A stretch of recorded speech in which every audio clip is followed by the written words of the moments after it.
की सबसे बड़ी खबर पे हम बात करेंगे। आज सबसे पहले बात उस रिपोर्ट की जिसने 31 देशों को हमले के लिए तैयार कर दिया है। पश्चिमी मीडिया में छपी एक रिपोर्ट से सनसनी मच गई है। रिपोर्ट में दावा किया गया, बताया गया कि नेटो ने एक ऐसा वॉर प्लान तैयार किया जिसमें 48 घंटे में रूस का जर्रा जल सकता है। वजह है नेटो देशों पर रूस का परमाणु निशाना। सवाल यह है कि क्या पुतिन ने नेटो देशों को पूरी तरह तबाह करने का फैसला कर लिया है?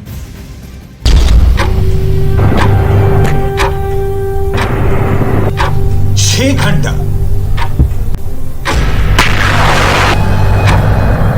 12 घंटा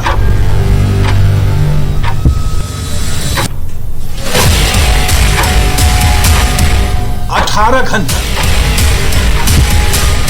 24 घंटा 36 घंटा या फिर 48 घंटा।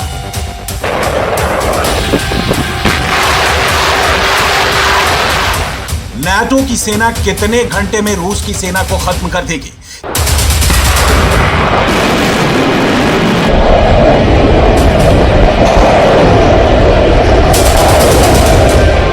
क्या सिर्फ 2 दिन में रूस के हथियारों का सर्वनाश हो जाएगा? क्या नाटो ने रूस के विनाश का टाइम सेट कर दिया है?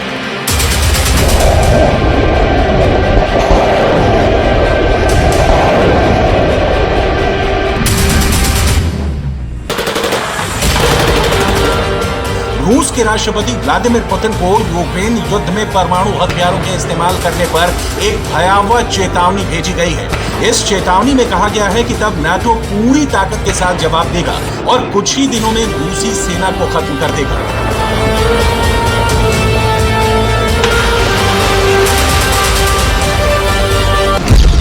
पश्चिमी मीडिया के दावे के मुताबिक नाटो 2 दिन यानी 48 घंटे के भीतर रूस को नक्शे से मिटा देगा।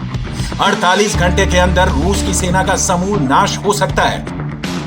48 घंटे में नाटो रूस के सभी हथियारों को बर्बाद कर सकता है। और तो और दावे के मुताबिक 48 घंटे में दुनिया के सबसे अधिक परमाणु हथियारों वाले रूस के सभी परमाणु बमों की भी बत्ती गुल हो सकती है।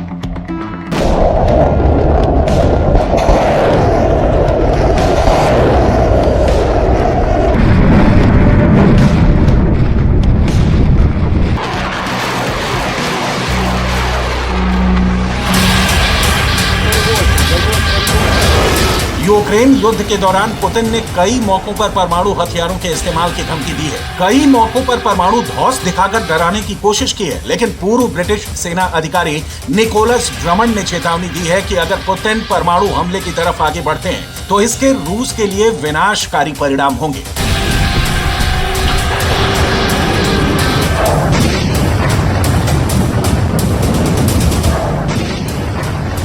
निकोलस ड्रमंड ब्रिटिश सेना के अधिकारी रहे हैं।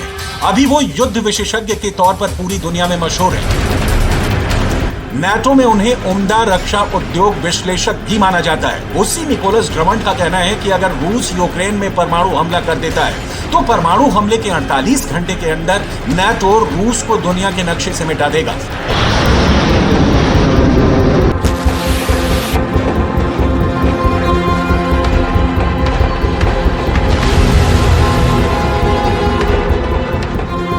नाटो की इस चेतावनी के पीछे की वजह पुतिन की धमकी को माना जा रहा है। पुतिन ने 2 टूक कह दिया है कि अगर नाटो रूस या फिर रूस के दोस्त बेलारूस के खिलाफ एक भी कदम उठाएगा तो रूस उसे खुद पर हमला मानेगा और अपना हर हथियार लेकर जंग में कूद पड़ेगा।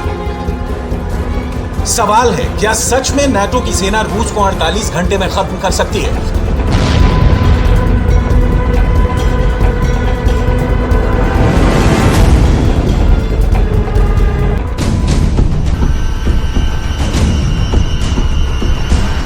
अगर ऐसा करना हो तो कैसे करेंगे,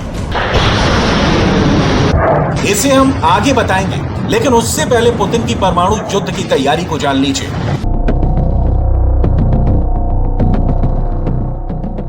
रूस के परमाणु हथियार ऐसे तन गए हैं। पुतिन के परमाणु हथियार ऐसे अड़ गए हैं।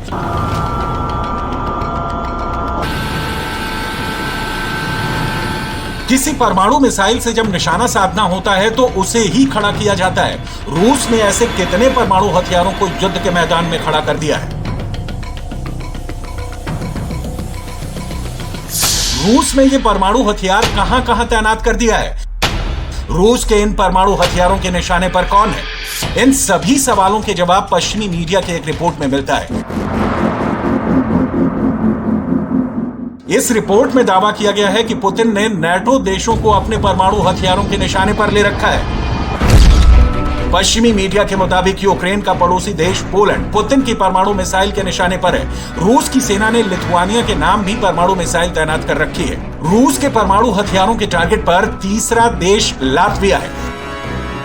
पश्चिमी मीडिया की जिस रिपोर्ट में तीनों देशों पर पुतिन के परमाणु निशाने का दावा किया गया है, उसमें ऐसा क्यों कहा गया है कि नेटो देशों के लिए अब जवाब देने का समय आ गया है? एक तरफ ज़ेलेंस्की नेटो की रट लगाए रहे, नेटो में शामिल होने के लिए गुहार लगाते रहे, यूरोप जाकर हथियारों की भीख मांगते रहे। दूसरी तरफ पुतिन ने बेलारूस के साथ मिलकर बहुत ही विस्फोटक खेल कर दिया।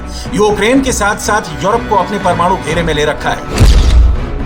रूस में छोटे बड़े सभी तरह के परमाणु बम तैनात हैं। रूस के परमाणु बम बेलारूस में एक्टिव हो गए। रूस के टैक्टिकल न्यूक्लियर बम क्राइमिया में लगे हुए हैं। रूस के परमाणु हथियार काला सागर में मौजूद हैं। रूस के परमाणु बम बाल्टिक सागर में भी होने का दावा है। रूस की तरह ही कलिनिनग्राद में भी छोटे बड़े सभी तरह के परमाणु हथियार लगे हुए हैं। अगर अपने इस न्यूक्लियर गेम को पुतिन ने अंजाम तक पहुंचाया तो पूरे यूरोप का गेम ओवर हो सकता है। अगर ऐसा हुआ तो दुनिया ऐसा धमाका देखेगी, ऐसी तबाही की गवाह बनेगी, ऐसा खौफनाक मंजर पूरी पृथ्वी पर छा जाएगा जिसकी बराबरी हिरोशिमा और नागासाकी में हुए परमाणु धमाके मिलकर भी नहीं कर पाएंगे।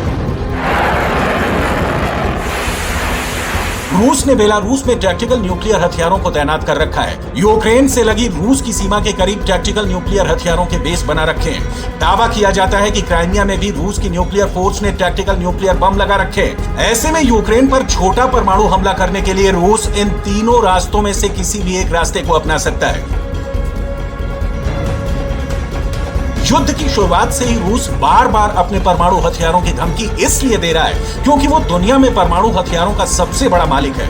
ऐसे में अगर पुतिन यूक्रेन पर परमाणु हथियारों से हमला करते हैं तो ये जंग कीव और मॉस्को तक ही सीमित नहीं रहेगी। यूक्रेन तो तबाह हो गई, परमाणु हमले की आंच नेटो देशों तक पहुंचेगी। रूस के परमाणु हमले के जवाब में नेटो को एक्शन में आना होगा। ऐसे में परमाणु युद्ध में कूदना अमेरिका की मजबूरी बन जाएगी, जिसका सीधा मतलब होगा तीसरा विश्व युद्ध। यही वजह है कि पश्चिमी मीडिया में दावा किया गया है कि नेटो के सदस्य देश रूस के परमाणु हथियारों के निशाने पर हैं और अब नेटो देशों को जवाब देने का समय आ गया है। नेटो की एक खुफिया रिपोर्ट में दावा किया गया है कि अगर अमेरिका और रूस में परमाणु युद्ध शुरू हो गया तो 300 परमाणु बम एक साथ फट सकते हैं। जिस दिन धरती पर 300 परमाणु बम एक साथ फट गए, यकीन मानिए वो दिन कयामत का दिन होगा। अगर रूस की अमेरिका से भिड़ंत हो गई तो पुतिन की सेना का मुकाबला अब तक के सबसे घातक हथियारों से होगा, क्योंकि रूस को ध्यान में रखकर अमेरिका ने यूरोप के कई बेसों पर परमाणु बम तैनात कर रखा है। मिसाइलें सेट हैं। मिसाल के तौर पर पोलैंड से 3 मिनट में रूस पर प्रहार हो सकता है। बेल्जियम से 7 मिनट में रूस पर हमला हो सकता है। जर्मनी से 10 मिनट के अंदर रूस पर परमाणु हमला हो सकता है। इटली से 11 मिनट में अमेरिका का परमाणु बम रूस पर गिर सकता है।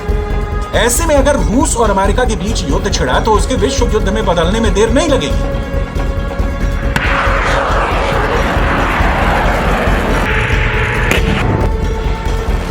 फेडरेशन ऑफ अमेरिकन साइंटिस्ट के अनुमान के मुताबिक यूरोप में फिलहाल 5 देशों में अमेरिका के करीब 100 परमाणु बम मौजूद हैं। बेल्जियम के क्लेन ब्रोगेल एयरबेस पर 15 परमाणु बम रखे गए हैं, जिन्हें लॉन्च करने के लिए F-16 एयरक्राफ्ट तैनात हैं। जर्मनी के बुचेल एयरबेस पर 15 परमाणु बम और हमला करने के लिए P-8-200 टॉर्नेडो एयरक्राफ्ट की तैनाती है। इटली के एवियनो एयरबेस पर अमेरिका ने 20 परमाणु बम लगा रखे हैं। हमले के लिए F-16 एयरक्राफ्ट तैनात हैं। वहीं इटली के घेड़ी एयरबेस पर अमेरिका ने 15 परमाणु बम लगा रखे हैं। हमला करने के लिए P-8-200 टॉर्नेडो मौजूद है। नीदरलैंड के वोल्केल एयरबेस पर 15 परमाणु बम लगा रखे हैं और हमला के लिए F-16 एयरक्राफ्ट तैनात है। वहीं तुर्की में इंसरलिक एयरबेस पर 20 परमाणु बम होने का अनुमान लगाया गया है।